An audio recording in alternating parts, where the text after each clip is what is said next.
जज़ाकल्लाह माशाल्लाह। Metro news देखने वाले तमाम नाजरीन को आपके मेज़बान अली ज़ाकिर की जानिब से अस्सलाम वालेकुम। आप देख रहे हैं हमारा रमज़ान का खुसूसी प्रोग्राम जिसका नाम है रमज़ान के रंग ग्रेस के संग। मौजूद ख़वातीन और हज़रात, आज हमारे इस प्रोग्राम को आज 20 दिन हो चुके हैं। आपका हमारा साथ एकम रमज़ान से है जो कि चांद रात तक रहेगा, और आज हम जो है वो तीसरे अशरे में दाखिल होकर तीसरे अशरे की पहली सहरी को इख्तियार करेंगे।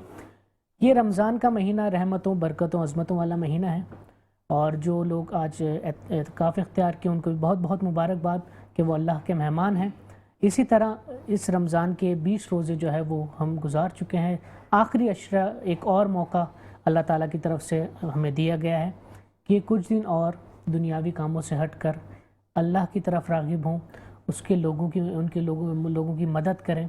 जितनी नेकियां हम कर सकते हैं इस महीने में, क्योंकि अब रमज़ान के आखिरी अशरे में हम दाखिल हो चुके हैं और कम रोज़े रह गए हैं, तो जितनी नेकियां आप कर सकते हैं, जितने अच्छे अमाल आप कर सकते हैं, दुनियावी कामों को थोड़ा साइड पर रख कर अल्लाह की तरफ राग़िब हों।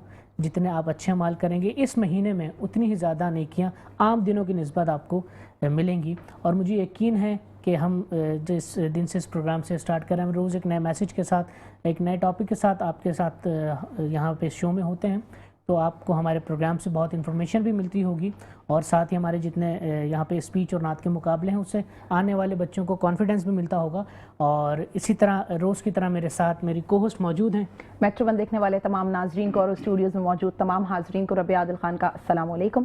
जैसा कि अली ने आपको बताया कि हमारे जो प्रोग्राम का मकसद है वो यही है कि हम लोगों तक ये मैसेज पहुंचा सकें कि तालीम और तरबियत इंसान की ज़िंदगी में कितना बड़ा किरदार निभाती है। इसमें सबसे बड़ा हिस्सा हमारे पास अल-आबिद एजुकेशनल सोसाइटी का है, जो कि हमें ये मैसेज आप तक पहुंचाने में जो है उन्होंने सबसे बड़ा ताउन ये किया कि लोगों के पास तालीम तो होती है, तरबियत नहीं होती, या लोगों के पास तालीम होती है, अच्छी तालीम नहीं होती। तो आज हमारे 20 रोज़े माशाल्लाह से पूरे हो गए हैं, और हम मुस्तकिल यही मैसेज अपने प्रोग्राम के थ्रू आप लोगों तक पहुँचाना चाह रहे हैं कि तालीम के साथ साथ तरबियत भी इंसान की ज़िंदगी में बहुत बड़ा किरदार अदा करती है। हमारा और आपका साथ यकम रमज़ान से चांद रात तक है, और हमारे प्रोग्राम में मुख्तलिफ शोबाजात से ताल्लुक़ रखने वाली शख्सियात आती हैं जिनमें माहिर तालीम सर फहरिस्त हैं। आज हमारे साथ जो गेस्ट मौजूद हैं मैं उनका इंट्रोडक्शन करवाना चाहूँगी, जिनमें सबसे पहले मोहम्मद उमर हमारे साथ मौजूद हैं, जिन्होंने एमफिल किया है इस्लामिक स्टडीज़ में। इसी के साथ उन्होंने मास्टर्स किया है, मास्टर्स भी उनका इस्लामिक स्टडीज़ में है। उसके अलावा ऑनलाइन वो इस्लामिक स्टडीज़ की तालीम देते हैं बच्चों को मुख्तलिफ स्कूल्स में, और मुख्तलिफ तरीक़ों से बच्चों को जो है वो इस्लाम की तालीम देने के साथ साथ स्कूल्स वगैरह में जो है वो इंग्लिश और अरबिक भी बहुत अरसे से पढ़ा रहे हैं। सर, आपको प्रोग्राम में बहुत बहुत खुशामदीद।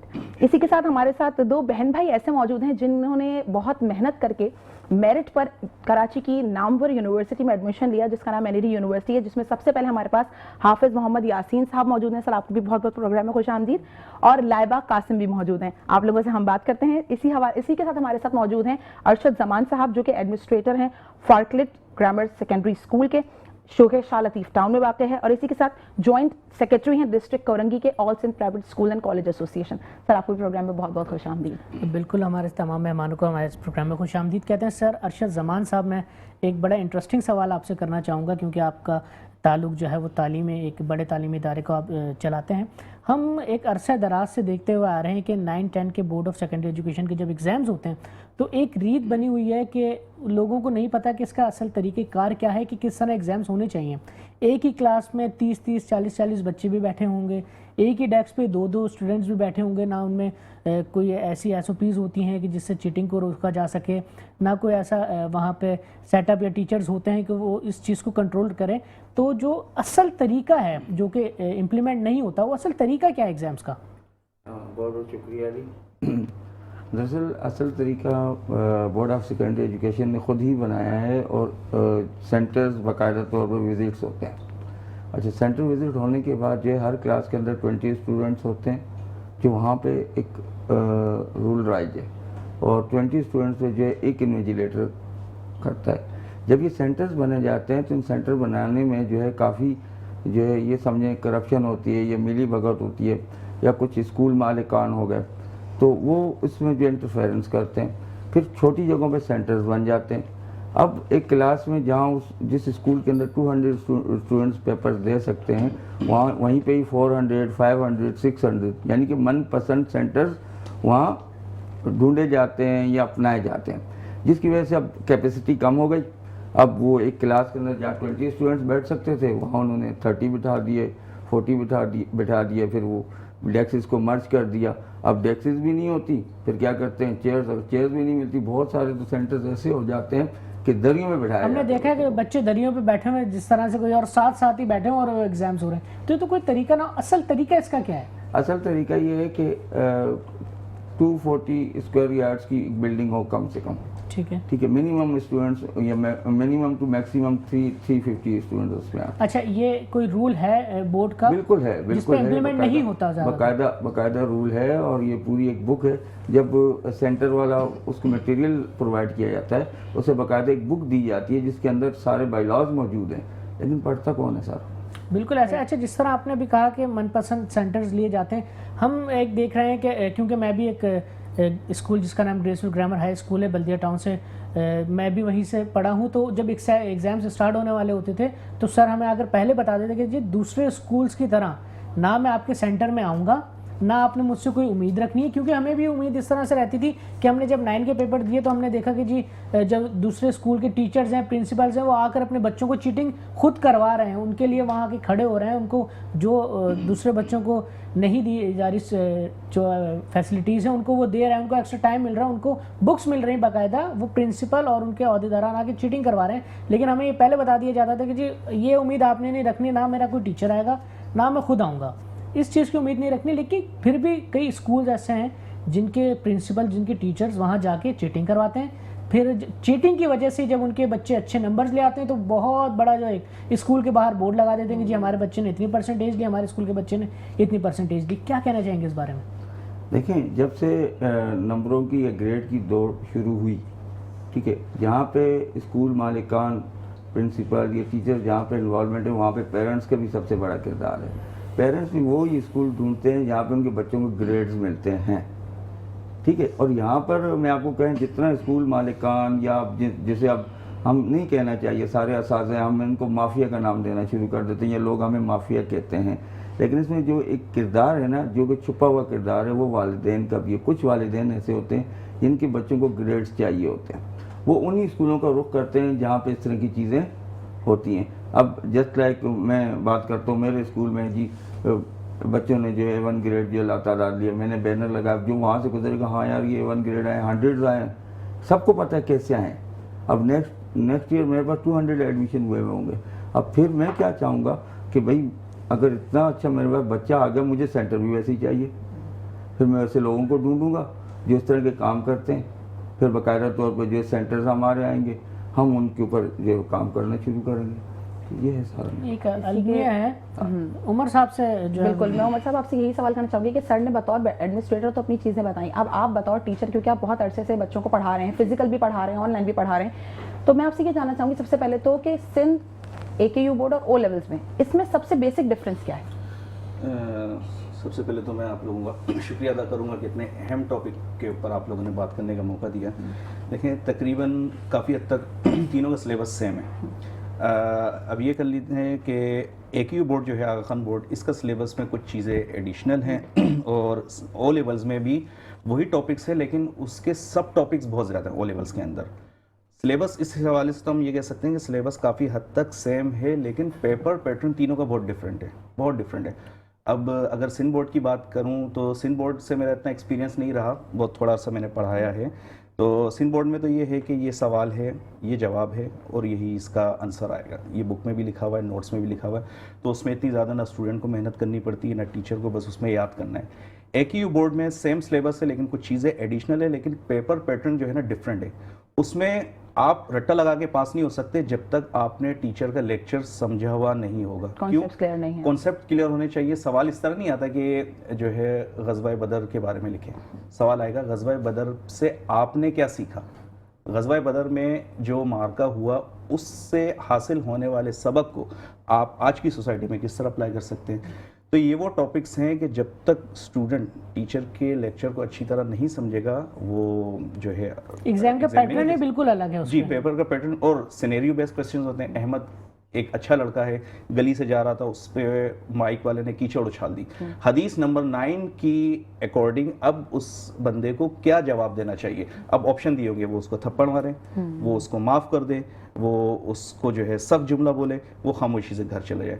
अब उसके स्टूडेंट के जहन में अगर होगा कि अच्छा हदीस नंबर 9 की तो टीचिंग ये थी, तो उस सिनेरियो बेस्ड क्वेश्चंस के MCQs भी बनते हैं और जो है रिटन में भी जवाब देना होता है।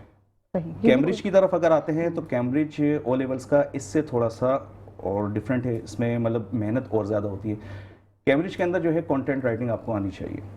जिस तरह AQU में पेपर्स आते हैं, कैम्ब्रिज में भी इसी तरह आते हैं, लेकिन कैम्ब्रिज में इससे और ज़्यादा टफ होते हैं। मतलब उसमें जैसे हमने ये पढ़ा कि जो है कुरान पाक को जो है हज़रत अबू बकर सिद्दीक रज़ी अल्लाह तआला अन्हु के ज़माने में जमा किया गया था, ये टॉपिक पढ़ लिया। अब स्टूडेंट से सवाल ये नहीं पूछा जाएगा कि आप उस पूरे स्टोरी को लिखें, स्टूडेंट से ये सवाल पूछा जाएगा कि जमा करने की नौबत क्यों आई, जब पहले जमा नहीं किया गया था तो क्यों जमा किया गया। कुरान पाक रिटन में मौजूद है, इस रिटन बुक का आज के ज़माने में क्या फ़ायदा है। आज के ज़माने में कुरान पाक रिटन बुक में मौजूद है तो इसका मतलब है हिफ्ज़ करने की ज़रूरत नहीं, आप इस बारे में क्या कहते हैं इस पर रोशनी डालें। तो इस तरह के सवालात होते हैं। ओ लेवल्स में तो कई दफ़ा मैं अपने स्टूडेंट्स को चैलेंज करता हूँ, ये आपके सामने रखी है बुक, ये क्वेश्चन है, आप बुक खोल के आप करके दिखा दें, तो जिसने लेक्चर समझा होता है वो कर सकता है। ठीक है सर, इसी के साथ मैं आपसे ये पूछना चाहूंगी, जैसे अभी सर ने कहा कि चीटिंग, अली ने भी बात की कि बाकायदा स्कूल्स वाले आकर चीटिंग कराते हैं। अब आप जब बच्चों को तैयार करते हैं पेपर्स के लिए, तो आपको भी यकीनन ये बात सुनने को मिलती होगी कि सर आप हमें इतना पढ़ा रहे हैं और हम इतनी, आप हम जैसे आपने कहा कि मैं इतना सवाल दे देता हूँ, कहता हूँ लिखो। अब बच्चे अक्सर ये कहते हैं, मैंने भी सुना है बोलते हुए कि वहाँ तो चीटिंग होती है, कुछ भी नहीं होता, हम इतनी मेहनत करते हैं, कुछ भी नहीं होता, हमें रिजल्ट नहीं मिलते। तो आप फिर बच्चों को किस तरह प्रिपेयर करते हैं, क्या बैरियर्स आप लोगों को फेस करने को मिलते हैं, किस तरह बच्चों का माइंड बनाते हैं कि ये इस तरह ऐसा करना है। अच्छा, सबसे पहले तो ओ लेवल्स के स्टूडेंट्स की तरफ से ऐसे सवाल नहीं आते, उनको पता है कि हमें खुद ही करना है, जो हाँ करना हमें है। खुद ही करना है, कोई हमें सपोर्ट नहीं करेगा, किसी किस्म की कोई हेल्प नहीं करेगा, उनको सब पता होता है, वो तो इस तरह के सवाल नहीं करते। अच्छा, इसमें जो हमें बैरियर्स आते हैं, शुरू के कुछ महीने तो हमें सिर्फ उनको कंटेंट राइटिंग सिखानी होती है, क्योंकि अगर क्वेश्चन ये आया है कि होली कुरान अगर पहले से रिटन में पहले मौजूद नहीं था तो अब आपने इसको रिटन में जो है लाए, इसका क्या फ़ायदा है। तो अब आप इस तरह की अगर तैयारी करवाएंगे तो आप ये नहीं जहन में रखें कि अगले साल भी इससे रिलेटेड कोई सवाल आएगा। अगले साल एक ऐसा सरप्राइजिंग क्वेश्चन आएगा कि जिसका आपको अंदाज़ा नहीं होगा। लाइक ओ लेवल्स में क्वेश्चंस रिपीट नहीं होते। जी, क्वेश्चंस रिपीट नहीं होते, तो आपको इसमें टीचर की मेहनत ज़्यादा है। टीचर को मुख्तलिफ सिनेरियो से तैयारी करनी पड़ती है ताकि लेक्चर देते वक्त हर एस्पेक्ट पे वो जो है हाईलाइट करे ताकि स्टूडेंट हर तरीके से तैयार हो जाए। तो कंटेंट राइटिंग इसके अंदर आना बहुत ज़रूरी है। तो शुरू के 1-2 महीने तो हमें सिर्फ स्टूडेंट्स जो वीक होते हैं उनको कंटेंट राइटिंग सिखाने में लग जाता है, ताकि अच्छा इसमें ये भी नहीं चल सकता है कि आज के दौर में कहा जाता है कि चैट GPT ने जो है स्टूडेंट्स का बहुत नुकसान किया है, लेकिन मैं यूँ कहता हूँ कि चैट GPT जो है ओ लेवल्स के स्टूडेंट का कुछ नहीं बिगाड़ सकती, क्योंकि स्टूडेंट को खुद कंटेंट राइटर होना चाहिए, क्योंकि कुछ पता नहीं क्वेश्चन किस तरह का आएगा। हर ओ लेवल्स के बारे में मशहूर है कि क्वेश्चन जो है सरप्राइज देते हैं। तो जब तक स्टूडेंट्स फुली प्रिपेयर्ड नहीं होगा, टीचर के लेक्चर नहीं समझेगा, पास पेपर से क्वेश्चन सॉल्व नहीं करेगा, उस वक्त तक उसके लिए अपेयर होना आसान नहीं है। बिल्कुल ऐसे ही कि यानी ज़मीन आसमान का फ़र्क है दोनों बोर्ड्स में। और लेकिन ये है कि आगा खान बोर्ड कैम्ब्रिज बोर्ड से काफ़ी हद तक सिमिलर है, 80% to 90% सिमिलर है। सेम यही चीज़ है AQU बोर्ड में। मैं ओ लेवल्स की बात इसलिए ज़्यादा कर रहा हूं कि मेरा ज़्यादा एक्सपीरियंस ओ लेवल्स में। बिल्कुल हम इसको कंटिन्यू करेंगे। मौजूद ख़वातीन हज़रात, यहाँ वक्त हुआ है छोटे से ब्रेक का। हमारे साथ और भी मेहमान मौजूद हैं, उनसे होंगी और मालूमात की बातें। कहीं जाइएगा मत, मिलते हैं छोटे से ब्रेक के बाद। मैच वन देखने वाले तमाम नाजरीन को प्रोग्राम में खुश आमदीद। हम प्रोग्राम को आगे बढ़ाते हैं और अपने गेस्ट की तरफ चलते हैं, जिनमें सबसे पहले हमारे पास बिल्कुल हमारे साथ हाफिज़ मोहम्मद यासीन साहब मौजूद हैं। यासीन साहब, मैं पूछना चाहूँगा, एक इतनी कम उम्र में बच्चों को कुरानी तालीम भी इस्लामी तालीम भी दे रहे हैं, खुद भी एक स्टूडेंट है और एक बड़ी यूनिवर्सिटी में स्टूडेंट हैं जिसमें आपको एडमिशन भी मेरिट पर मिला। वो एक ऐसी यूनिवर्सिटी एनईडी यूनिवर्सिटी की जिसमें कई लोग बच्चों के एडमिशन का वहाँ पढ़ने का ख्वाब होता है। बिल्कुल A to Z अपना बिल्कुल ज़ीरो से स्टार्ट कर इतनी तरक्की, इतने एक अच्छे लेवल तक स्टडीज़ करना और साथ साथ बहुत अच्छे तरीके से अपने पूरे घर को लेकर चलना, क्या जर्नी है? एक आपकी जो ये जर्नी हमारे लिए एक मोटिवेशन है, इस अपने बारे में कुछ बताएं। Thank you for having us for both of us. अगर मैं जर्नी अपनी देखूं स्टार्ट से, तो जब मैं 5 क्लास में था तो मतलब मेरे मदर और फादर, जो फादर की तो डेथ हो गई, तो उनका ड्रीम था कि, क्योंकि मेरी 2 जो बड़ी एल्डर सिस्टर हैं वो भी हाफिज़ कुरान है माशाल्लाह माशाल्लाह, तो उनका भी था कि मैं एक ही भाई था तो मैं भी हाफिज़ कुरान बनूं। तो जब मेरा नाजरा हो चुका था, क्योंकि हम लोग बचपन से ही मतलब सब बहन भाइयों पे पढ़ने पे बहुत ज़ोर दिया गया था कि पढ़ना है, मतलब ठीक ठाक पढ़ना है हम लोग बचपन से। तो 3-4 बार नाजरा कुरान कर लिया मैंने, तो फिर क्या मदरसे में जो है मेरे फादर ने मुझे हिफ्ज़ कुरान के लिए लगा दिया। तो उस वक्त भी क्योंकि मैं सिर्फ हिफ्ज़ कुरान के लिए जाता था और मदरसे में सिर्फ क्या कहते हैं संडे की छुट्टी नहीं होती थी, फ्राइडे की छुट्टी होती थी। तो मेरी सारी सिस्टर्स की जो है वो संडे ऑफ होता था, तो मैं क्या करता था कि उस दिन सोया रहता था और जाता नहीं था फ्राइडे की। तो मतलब बहुत अच्छी जर्नी रही मेरी। फिर हिफ्ज़ कुरान मैंने 5 क्लास मैंने स्कूल में पढ़ी, वैक्सफोर्ड ग्रामर हायर सेकेंडरी स्कूल मेरा था, 5 क्लास मैंने वहाँ पढ़ी और फिर मैं हिफ्ज़ कुरान के लिए लग गया। फिर 2 साल में अल्हम्दुलिल्लाह मैंने अपने हिफ्ज़ कुरान कंप्लीट कर लिया। फिर देन मेरी सारी सिस्टर जो है the graceful grammar higher secondary school में जाती थी और मेरे अब्बू ने भी कहा कि जब तुम कर लोगे हिफ्ज़ कुरान इंशाल्लाह तो तुम भी इसी स्कूल में जाओगे। तो फिर मैं 8 क्लास में मेरा एडमिशन हो गया। लेकिन जब मैंने टेस्ट दिया, क्योंकि मैं 2 साल मैंने बिल्कुल पढ़ा नहीं था, तो उन्होंने कहा था कि आपका बच्चा फेल हो चुका है और ये 8 क्लास में नहीं बैठ सकता, आप 7 क्लास में बिठा दें। तो मेरे फादर ने कहा था नहीं आप क्योंकि ऐसे स्कूल्स में बहुत कम देखने को मिलता है कि अगर फेल हो गया तो उसको उस क्लास में नहीं, यार इसकी इस क्लास की फीस ज़्यादा है, इसको इसी में लो।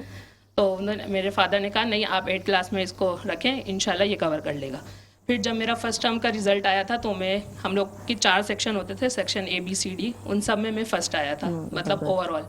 तो फिर वहाँ से मेरी जर्नी ग्रेसफुल में, मेरे टीचर्स बहुत अच्छे थे और सर सलीम ने हमें बहुत सपोर्ट किया, बहुत ज़्यादा।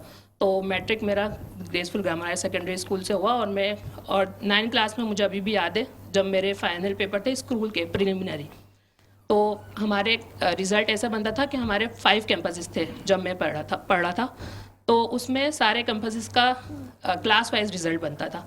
तो जब 9 के प्रिलिमिनरी पेपर स्कूल के हुए थे तो मैंने 5 कैंपस में सेकंड आया था। तो मुझे अभी भी याद है कि हमारी मैम थी कैंपस 1 की, मैम आपदा, उन्होंने कहा था यासीन अभी तुम सारे कैंपसेस में सेकंड आए हो, लेकिन जब मैट्रिक के पेपर दोगे तो उसमें मैं तुम्हें फर्स्ट देखना चाहती हूँ। बिल्कुल। अच्छा, वो आप बताइएगा कि जब स्कूल से आपने मैट्रिक कर लिया, फिर इंटरमीडिएट हुआ, उसके बाद अब यूनिवर्सिटीज़ में कई हम लोगों को देखते हैं कि जी वो एक डिसाइड रहते हैं कि यार अब हम नहीं हो सकता, इतनी बड़ी यूनिवर्सिटी है, मैं तो एक ऐसे इलाके से ताल्लुक़ रखता हूँ जहाँ से मैं कर ही नहीं सकता। उसके लिए क्या मोटिवेशन थी, किस तरह यूनिवर्सिटीज़ में मेरिट पर एडमिशन मिला, और साथ साथ मैं एक बार फिर रिपीट करूँगा कि आप पढ़ने और पढ़ाने के साथ साथ अपनी पूरी फैमिली को साथ लेकर चल रहे हैं, इस बारे में बताएं। तो जब सेकेंड ईयर मेरा कंप्लीट ऑलमोस्ट हो चुका था तो NED के टेस्ट में ऑलरेडी 1 मंथ था। तो उस वक्त हम लोगों की कॉन्सेप्ट जब हम लोग स्कूल में पढ़ते थे तो बुक से बनाए जाते थे कि बुक पढ़नी है आपको, बुक में सारी चीज़ें हाईलाइट करनी है, तो कभी ट्यूशन की हम लोगों को ज़रूरत पड़ी ही नहीं। तो उस वक्त से हम लोगों को बुक से पढ़ने के इतने शौकीन हो गए थे कि हम लोगों को कोई और चीज़ समझ ही नहीं आती थी, कि रट्टाफिकेशन तो हमें समझ आता ही नहीं था। कॉन्सेप्ट हमारे टीचर अच्छे दे देते थे, हम बुक में हाईलाइट करते थे, जो नहीं समझ आता था वो पूछ लेते थे। तो NED के टेस्ट में भी हमने यही किया कि हमने अपने कॉन्सेप्ट वाइज तैयारी की, जैसे हमने बुक में हाईलाइट कर लिया और क्या कहते हैं अगर कुछ नहीं समझ आ रहा तो हमने हेल्प ले ली, हमने कोई कोचिंग सेंटर ज्वाइन नहीं किया था। और मुझे अभी याद है कि फ़र्स्ट अटैम्प्ट तो मेरा चला गया था, क्योंकि मैं उसमें डाउट में था कि होगा या नहीं होगा, क्योंकि मैंने खुद तैयारी की है। जब सेकंड अटैम्प्ट मेरा हुआ, सेकंड अटैम्प्ट मैंने दिया तो उसमें अल्हम्दुलिल्लाह मेरा जो है मेरिट पे नाम आ गया था। तो वही मैंने बेसिक तैयारी की थी, बिल्कुल जो मतलब एक आम स्टूडेंट कर सकता है, आराम से हो सकता है। कोई आम भी अगर बच्चा करना चाहे तो वो मेहनत करके कर सकता है। बिल्कुल। और के साथ मिस लाइबा, मैं आपसे ये सवाल करना चाहूँगी कि आपके भाई हैं माशाल्लाह, अभी इतने अच्छे तरीके से उन्होंने इतनी ब्रीफिंग दी, जब एक घर का बड़ा एक यूनिवर्सिटी में एडमिशन ले ले, मेरिट पर ले ले, फिर एक शौक हो जाता है इंसान को ना कि अब मुझे भी करना है, एक रोल मॉडल बना लेते हैं हम। फिर एक प्रेशर भी होता है कि यार एक भाई का हो गया है तो अब अगर नहीं हुआ तो एक प्रेशर भी है। तो इसको आप किस तरह देखती हैं? क्या आपकी क्या इस पर जर्नी थी? देखिए, फैमिली की तरफ से तो कोई प्रेशर नहीं था कि आपने करना ही करना है, करना ही करना है, लेकिन इंसान जब खुद शुरू से ही टॉपर होता है ना, तो फिर उसकी खुद से एक्सपेक्टेशंस हो जाती है कि करना ही है आपने, आप नीचे डाउन नहीं जा सकते, ऊपर ही जाना है। बिल्कुल। तो फिर जब ये आपका माइंडसेट होता है ना, तो फिर आप खुद आगे चले जाते तो हैं। फिर आपने भी इसी तरीके से, जैसे आपके भाई ने आपको गाइड किया या कहीं गलती निकाली कि नहीं भाई मेरा एडमिशन इस तरह होता है, मैंने इस तरह चीजें पढ़ी थी, वो अक्सर बहन भाई होते हैं ना कि नहीं ये गलत कर रही हो, ऐसे करना है, तो इसमें आपके भाई ने आपको कितनी हेल्प की? ये तो मुझे हर चीज़ में बहुत ज़्यादा सपोर्ट करते हैं। मतलब कभी मैं डीमोटिवेट भी हो जाती हूँ कि मुझसे नहीं होगा, लेकिन ये हमेशा मुझे मोटिवेट ही करते हैं कि हो जाएगा, हो जाएगा। कभी मेरे कम मार्क्स भी आ गए थे, क्योंकि एनईडी के 2 टेस्ट होते हैं ना, 2 राउंड होते हैं।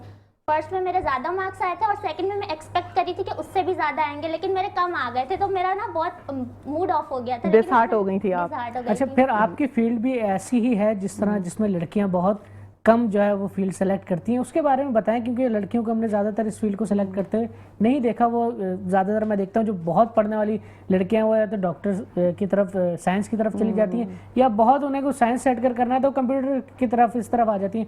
आपका क्या एम है, किस तरह इस फील्ड को ज्वाइन किया? देखिए, मेडिकल की तरफ तो शुरू से ही मेरा रुझान था ही नहीं। मेरा माइंडसेट था प्रॉब्लम सॉल्विंग का और लॉजिकल थिंकिंग का, तो मेडिकल की तरफ तो मैंने जाना ही नहीं था, क्योंकि वो पता है आपको कि क्रैमिंग होती है और यही सब होता है। तो इंजीनियरिंग की तरफ मैं गई। उसके बाद जो कंप्यूटर इंजीनियरिंग में मैं इसलिए गई क्योंकि मुझे टेक्नोलॉजी का बहुत ज़्यादा शौक था। मैं देखना चाहती थी कि जो पीछे से चीज़ें वर्क किस तरह कर रही हैं टेक्नोलॉजी में, तो डेट्स वाई मैंने कंप्यूटर इंजीनियरिंग। अच्छा, आप दोनों बहन भाई हैं, तो कोई कंपटीशन रहता है पढ़ाई के हवाले से कि अगर भाई ने ये काम कर लिया है तो अब मुझे इससे ऊपर ही करना है, या बराबर का कम से कम करना है? बराबर का तो करना है, लेकिन ऊपर का मैं ज़्यादा नहीं सोचती। मतलब भाई की एक रिस्पेक्ट भी आ गई यहाँ पर। अच्छा, मैं आपसे एक सवाल करना चाहूंगी कि आप क्योंकि पढ़ाते भी हैं, टीचर भी हैं और खुद भी माशाल्लाह से पढ़ रहे हैं, तो आप बच्चों में क्या डिफरेंस देखते हैं कि पहले का बच्चा, लाइक आप जिस वक्त होंगे स्टूडेंट, उस वक्त के बच्चे में और आज के बच्चे में आपको क्या फ़र्क नज़र आता है? मेन डिफरेंस मुझे ये नज़र आता है कि आज का बच्चा बाहर से बिल्कुल भी नहीं पढ़ता। पहले के जब हम लोग पढ़ते थे तो हमारे जो पेरेंट्स वो टीचर को ये बोल के आते थे कि जितना मार दो, वो हड्डियां हमारी खालिस लगी भी सारे दी जाती थी ना, हमें रिजल्ट चाहिए, हमें रिजल्ट चाहिए। बिल्कुल ऐसी आज के पेरेंट्स ये कहते हैं कि चलें कम नंबर भी आ रहे हैं तो इट्स ओके, आ रहे हैं, लेकिन बच्चे को ज़्यादा बर्डन ना हो।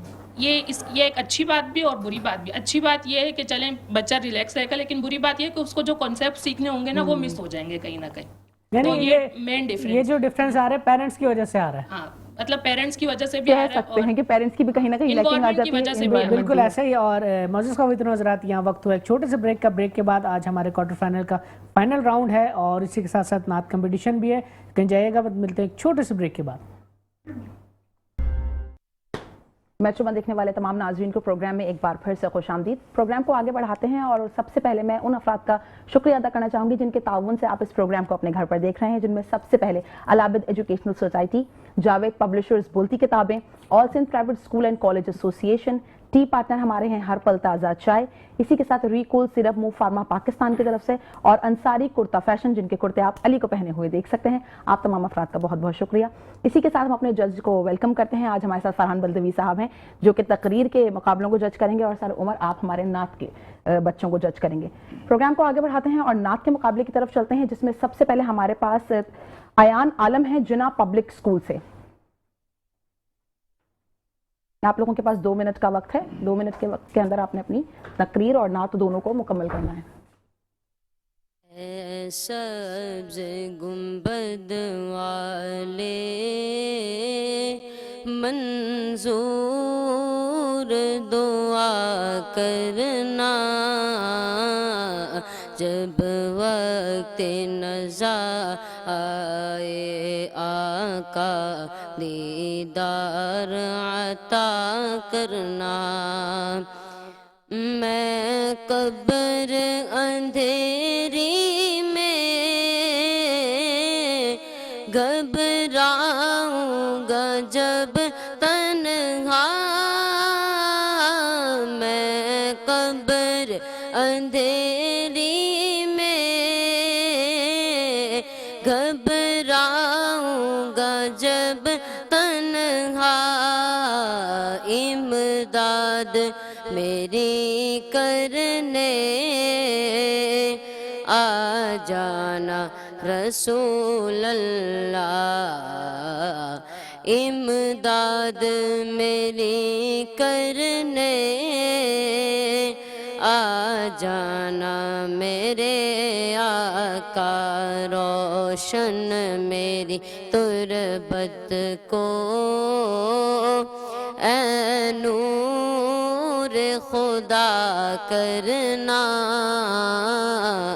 जब वक्त नज़ा आए आका दीदार अता करना। ऐ सब्ज़ गुंबद वाले मंजूर दुआ करना, जब वक्त नज़ा आया का दीदार अता करना। सूरत आवाज़ में कलाम पेश किया। इसके बाद हमारे पास हैं अयान अनीसुल अतफाल स्कूल से।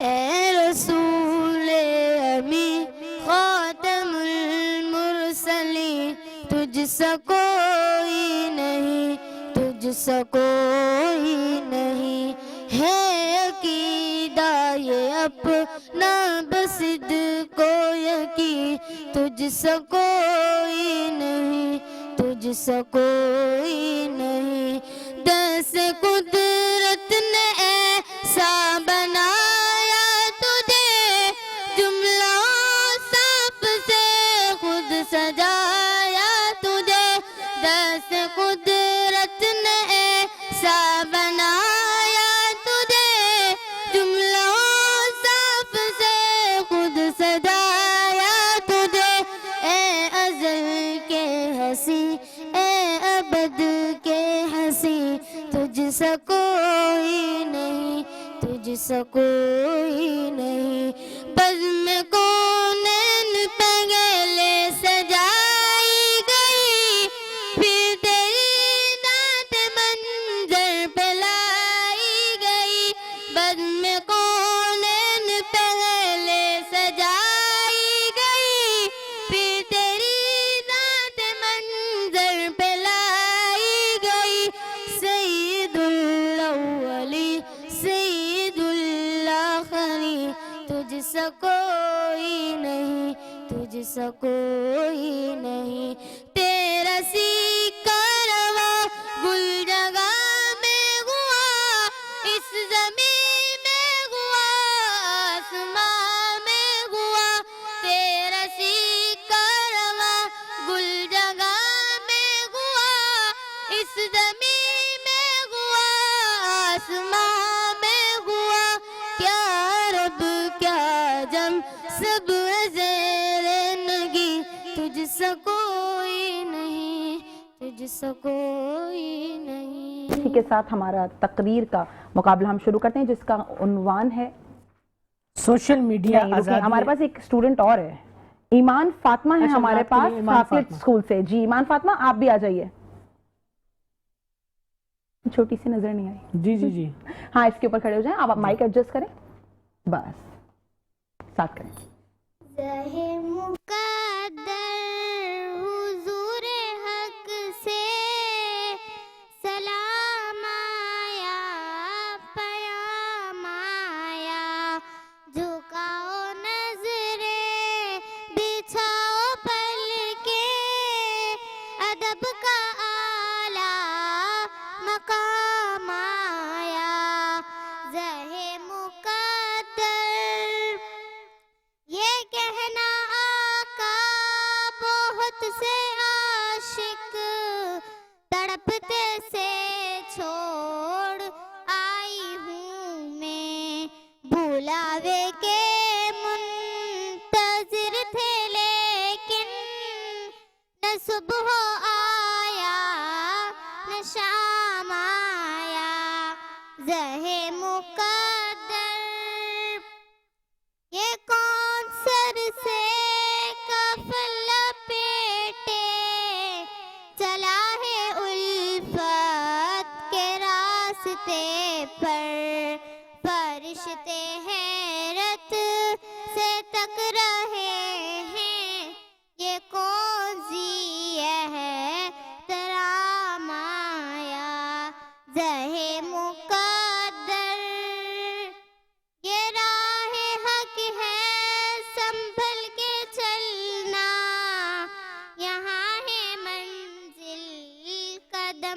कदम पर पहुंचना दर पर। इसी के साथ हम अपने तकरीर के मुकाबले की तरफ बढ़ते हैं, जिसका उन्वान है सोशल मीडिया आज़ादी ख्याल या इखलाकी बहरान।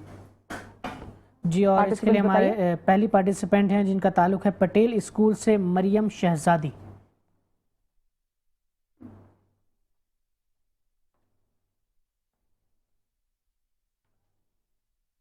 मोहतरम जज साहबान और सामीन कराम, कहते हैं कि कलम की ताकत तलवार से ज्यादा नहीं होती, मगर आज एक नई ताकत सामने आ चुकी है।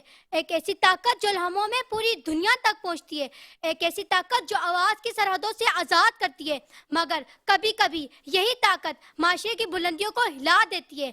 आज हर हाथ में मोबाइल है और उंगली के नीचे एक दुनिया है, और हर शख्स खुद को सहाफी, मुबस्सिर और नक्काद समझने लगा है। एक क्लिक से खबर फैलती है, एक पोस्ट से राय बनती है, और एक वीडियो से पूरा माशरा मुतासिर हो जाता है। जनाबे वाला, सवाल यह है, क्या हम वाकई इस ताकत का सही इस्तेमाल कर रहे हैं, या हमने इसे सिर्फ सुनसनी, तफरीक और किरदार कशी का हथियार बना लिया है? दुनिया में कई मस्बत मिसालें मौजूद हैं। जब किसी मजलूम की आवाज दबाने की कोशिश की गई तो यही प्लेटफॉर्म सच को दुनिया के सामने लाई। जब किसी जुल्म की खबर छुपाई गई तो यही प्लेटफॉर्म सच को दुनिया के सामने लाए। लेकिन इसके साथ साथ हमें यह भी देखना होगा कि यही प्लेटफॉर्म इखलाक, नफरत और झूठ का फैलाव का जरिया भी बन रहे हैं। सदर ज़ीवकार, आज़ादी हर यकीनन माशरे का बुनियादी हक है। ये वो रोशनी है जो अंधेरों को ख़त्म करती है, ये वो आवाज़ है जो जुल्म के सामने खड़ी होती है। लेकिन आज़ादी का मतलब बेलगाम नहीं होता। आज़ादी हमेशा जिम्मेदारी के साथ जुड़ी होती है। अगर आज़ादी इज़हार के नाम पर किरदार कशी हो, अगर आज़ादी इज़हार के नाम पर झूठ फैलाया जाए, अगर आज़ादी इज़हार के नाम पर माशरी अक़दार को पामाल किया जाए, तो फिर ये आज़ादी इखलाकी बुरान बन जाती है।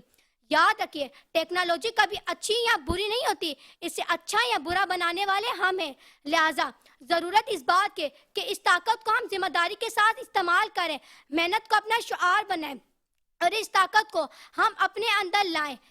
जनाबे वाला, आखिर में बस मैं इतना ही कहना चाहूंगी कि आवाज बुलंद हो। और हमारी अगली पार्टिसिपेंट है, इनका ताल्लुक है ड्रेसुल ग्रामर हाई स्कूल से, और इनका नाम है उम्मे हानी आसिफ मूसा।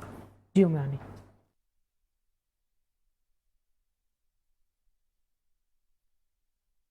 सदर मोहतरम, आइए चलिए मेरे साथ चंद मनाज़रे माजी की सैर को। देखिए 1970 में होने वाले बांग्लादेश की खतरनाक समंदरी तूफान को, जहां लाखों लोगों के मुतासिर होने के बावजूद असल तबाही की शिद्दत से आज भी दुनिया ला इल्म है। मजीद देखिए 1986 में होने वाले सोवियत यूनियन न्यूक्लियर पावर में धमाके को, जिसे उसूली तौर पर तो तहलका मचा देना चाहिए था, लेकिन ऐसा ना हुआ। ज़ीवकार, सवाल ये कि ऐसा क्यों? जवाब ये कि वो वक्त सोशल मीडिया के जादुई असर से महरूम था। जी ज़ीवकार, अगर आज मवाजना किया जाए तो हम देखते हैं कि सोशल मीडिया, अगर आज मवाजना किया जाए तो हम देखते हैं जी ज़ीवकार, अगर आज मवाजना किया जाए तो हम देखते हैं कि किसी भी मुल्क में एक मशहूर शख्सियत को छींक भी आ जाए तो खबर सेकंड्स में तहलका मचा देती है। सदर मोहतरम, इंसानी जिंदगी का ये इनकलाब, जिसमें सारी दुनिया समेटकर एक स्क्रीन तक महदूद हो गई है, ये अपने अंदर एक खतरनाक जहर लिए हुए है। जी ज़ीवकार, हम एक ऐसे दौर का हिस्सा बन चुके हैं जहां सच और झूठ में फर्क करना मुश्किल, खबर की तस्दीक करना मुहाल, साजिश, किरदार कुशी, शख्सियत कुशी एक रिवायत बन चुका है। मगर अफसोस इस बात का कि हमें इसके होने वाले नुकसानात से कोई फर्क भी नहीं पड़ता। हम दर्दो अलम के मसीहा, हम आज़ादी राय के रसिया, हम तशहीर खबर के अलम बरदार हैं, हम हक गोई के दावेदार हैं। खबर हो सूरत इल्जाम, हमें इससे क्या, हो जाए कोई नामवर बदनाम, हमें इससे क्या। हम तो लाइक्स और फॉलोअर की गुलामी में गिरफ्तार हैं। हम सोशल मीडिया की इस तफरीह के लिए शुक्रगुजार हैं। जी ज़ीवकार, हमारी इखलाकी बुनियादों को हिला देने वाला ये गलत इस्तेमाल ना सिर्फ मजहबी जज्बात को मजरूह कर रहा है, बल्कि हमारे अंदर एहसास कमतरी का जज्बा भी पैदा कर रहा है। ये प्लेटफॉर्म जिसे मजहब व तहजीब के मरकज़ तरवीज बनना था, आज तफरीह का मरकज बन चुका है। ज़ीवकार, ये थैंक यू उम्मे हानी। और हमारे साथ हमारी तीसरी पार्टिसिपेंट जो है, उनका ताल्लुक है पटेल स्कूल से, और नाम है मरियम फ़कीर मोहम्मद।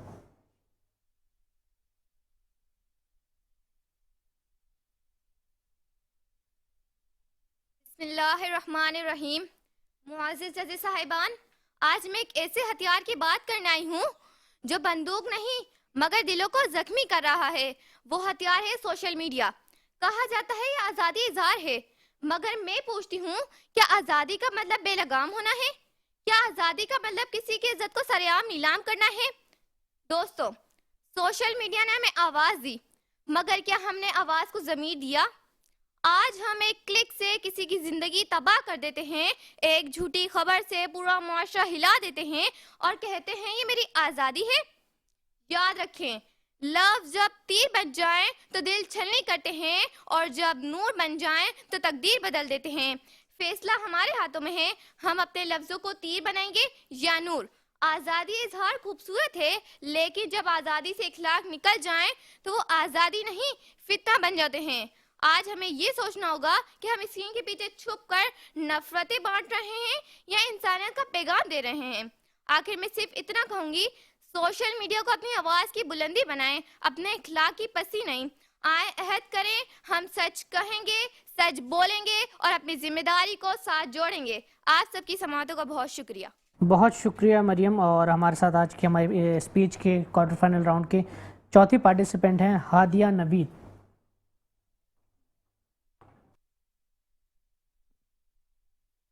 बिस्मिल्लाहिर्रहमानिर्रहीम। सोशल मीडिया दौरे हाजिर का एक ऐसा आईना है जिसमें हमें अपनी तरक्की भी नजर आती है और अपनी तनज़्ज़ुली का अक्स भी। वो जमाना लग गया जब आवाजें दीवारों से टकराकर दम तोड़ देती थी। आज सोशल मीडिया ने हर एक आमो खास के हाथ वो कुव्वते गोयाई दे दी है जिससे वो ऐवानों को हिला सकता है।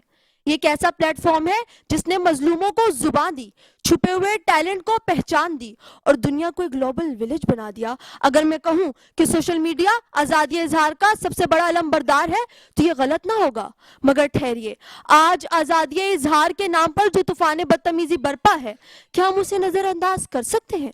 जहां सच और झूठ की तमीज मिट चुकी हो, जहां किसी की पगड़ी उछालना और आउच आउच करना वायरल होने का जरिया बन जाए, तो इसे आज़ादी नहीं बल्कि एक संगीन इखलाकी बहरान कहते हैं आलिया वक्कार। सोशल मीडिया पर इखलाकियात का जनाजा उस वक्त निकलता है जब छुपी हुई स्क्रीन के पीछे बैठकर लोग दूसरों की इज्जतों पर हमला करते हैं। फेक न्यूज के जरिए मुआशरे में हिजान पैदा किया जाता है। आज हम मादी तौर पर इतना दूर हो गए कि हमें किसी की हादसे की वीडियो बनाना उसकी जान बचाने से ज्यादा अजीज हो गया।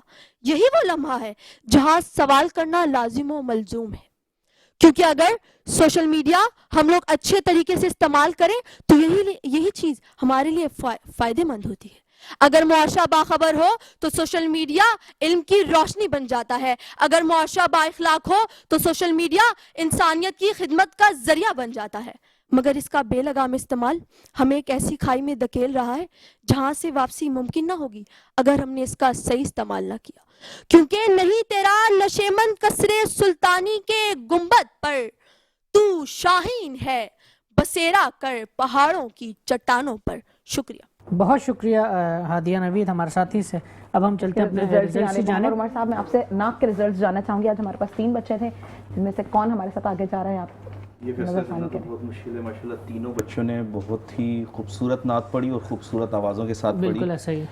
तो मैं ये समझता हूँ कि जो आयान थे जो पहले नंबर पे, आयान आलम, आपको बहुत बहुत मुबारक हो, आप हमारे साथ आगे जा रहे हैं। और इसी तरह अब हम चलते हैं फरहान बल्देवी साहब की तरफ। तकरीर से पहले, क्योंकि आज यौम अली है, तो उस हवाले से गुजरांवाला के एक शायर हैं यूनुस तहसीन भाई, उनके 2 शेर हैं कि वारफ्ता हैं परवरदा एहसान अली हैं, मजनून हैं दम मस्त मुरीदान अली हैं, इतना ही नहीं कि मुहिब्बान अली हैं, हम लोग गुलामान अली हैं। अच्छा, 4 बच्चियाँ थी आज तकरीर में। मसला ये हुआ कि 2 बच्चियाँ तो तकरीर ही मुकम्मल नहीं कर पाई। बिल्कुल। बाकी 2 बच्चियों के लिए खुशखबरी ये है कि आज हम 2 बच्चों को अगले राउंड के लिए क्वालिफाई करवा रहे हैं, तो वो दोनों बच्चियाँ ही हमारे साथ क्वालिफाई कर रही हैं, जिनके नाम सर ले रहे हैं, जिनके नाम सेकंड पोजीशन पे हमारे पास हैं हादिया और फर्स्ट पोजीशन पे आज हमारे पास है मरियम फ़कीर मोहम्मद। ओके, मरियम और हादिया दोनों को एक चीज़ मैं और कहना चाहूँगा कि क्योंकि 2 बाकी बच्चियाँ तकरीर पूरी नहीं कर पाई, इस वजह से हमने हादिया को सेकंड रखा, लेकिन आपने जो शेर पढ़ा वो आपने बाकायदा अपने मौजू या मवाद से बिल्कुल ही अलग करके पढ़ा, नहीं नशेमंद वाला शेर। तो जब आप शेर लिखें, पहली बात तो मैंने बार बार ये किया ना, 2 मिनट के कंटेंट में शेर की ज़रूरत नहीं है। ठीक है, अगर आप लगा भी रहे हैं तो कम से कम आपके कंटेंट या टॉपिक से फिर रेलेवेंट हो, इस चीज़ को लाजमी देखें। ठीक है, बहुत शुक्रिया। अच्छा, एक सवाल जो है वो मैं आपसे एक सवाल करना चाहूँगी, मैं चाहूँगी आप मुख्तसर से इसका जवाब दें क्योंकि हमारा वक्त भी खत्म हो रहा है। आप ऑनलाइन और फिजिकल एजुकेशन, क्योंकि आप बच्चों को स्कूल भी जाकर पढ़ाते हैं और एक ऑनलाइन भी आप बच्चों को क्लासेस देते हैं, और हमारा कोविड के दौर में जैसे पूरी एजुकेशन सिस्टम ऑनलाइन पर आ गया था, तो आप इसमें क्या डिफरेंस देखते हैं, क्या फ़र्क है बच्चों में और पढ़ाने में? वैसे तो फेस टू फेस क्लासेस ज़्यादा आसान होती हैं क्योंकि आप देख रहे होते हैं कि स्टूडेंट जो है आपको सुन रहे हैं, आप वाइट बोर्ड का यूज़ कर रहे होते हैं और आपकी पूरी कंसंट्रेशन होती है। जबकि ऑनलाइन में आपको पता नहीं होता कि स्टूडेंट जो है सिर्फ बैठे हुए आपको देख रहे हैं, आपके साथ साथ दूसरी एक्टिविटी में भी इन्वॉल्व हैं।